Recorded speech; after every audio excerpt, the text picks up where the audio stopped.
आपको लगता होगा कि भारतीयों के लिए डॉलर ही सबसे महंगी करेंसी है, लेकिन नहीं, बहरीन का दिनार सबसे महंगी करेंसी है, क्योंकि बहरीन का एक दिनार भारत के 216 रुपए 59 पैसे के बराबर है। आपको जानकर और ज्यादा हैरानी होगी कि एक समय था जब ये सारे देश भारतीय रुपए का इस्तेमाल करते थे, क्योंकि इन देशों की अपनी कोई करेंसी नहीं थी। ये पूरी तरह से भारतीय रुपए पर निर्भर थे। फिर ऐसा क्या हुआ कि ये देश हमसे इतना आगे निकल गए? साल 1951।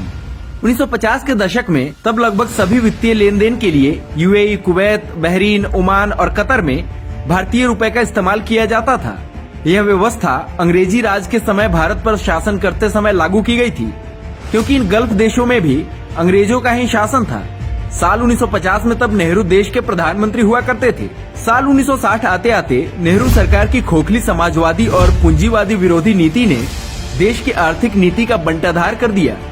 नेहरू भारत में विदेशी निवेश के खिलाफ थे, वो भी तब जबकि पड़ोसी चीन निवेश के द्वार खोलकर बैठा हुआ था।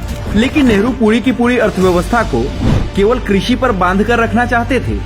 जिस इंसान को नवाबी लाइफस्टाइल से ही फुर्सत नहीं मिलती थी, वो देश की अर्थव्यवस्था के बारे में क्या ही सोच पाएगा।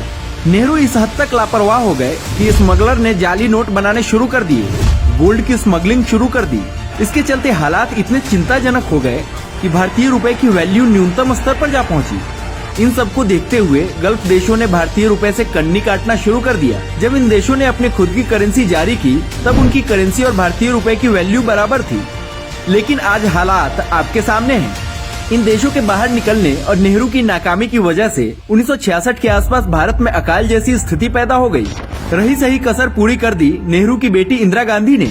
हालात इतने खराब हो गए थे कि वर्ल्ड बैंक ने रुपए की वैल्यू को डीवैल्यूएट करने का अनुरोध किया और रातों रात इंदिरा ने ये फैसला किया और रुपए की वैल्यू 63% तक गिर गई। यही नहीं, 1974 में इंदिरा गांधी की सरकार ने भारत में कठोर पूंजी नियंत्रण कानून लागू कर दिया, जिसकी वजह से विदेशी कंपनियां देश छोड़कर वापस जाने लगी और दुनिया ने भारत के लिए अपने दरवाजे बंद कर लिए।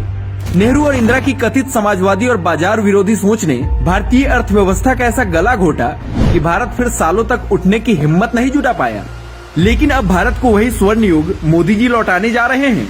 भारत के जिस सुनहरे काल को हमारी पीढ़ी ने सिर्फ कहानियों में पढ़ा है, वो कहानी अब सच होने जा रही है। चौंकिए मत, ये सच होने वाला है। पीएम मोदी के प्रयासों से भारतीय मुद्रा तेजी से ग्लोबल करेंसी बनने की राह पर है। जर्मनी, रूस, Israel, Mauritius, Sri Lanka, Malaysia, Myanmar और सिंगापुर जैसे देश भारतीय करेंसी में ट्रेड करने की इच्छा जाहिर कर रहे हैं। सिर्फ इतना ही नहीं, दुनिया के 100 और देशों से भारतीय करेंसी में ट्रेड सेटलमेंट के लिए बातचीत भी चल रही है।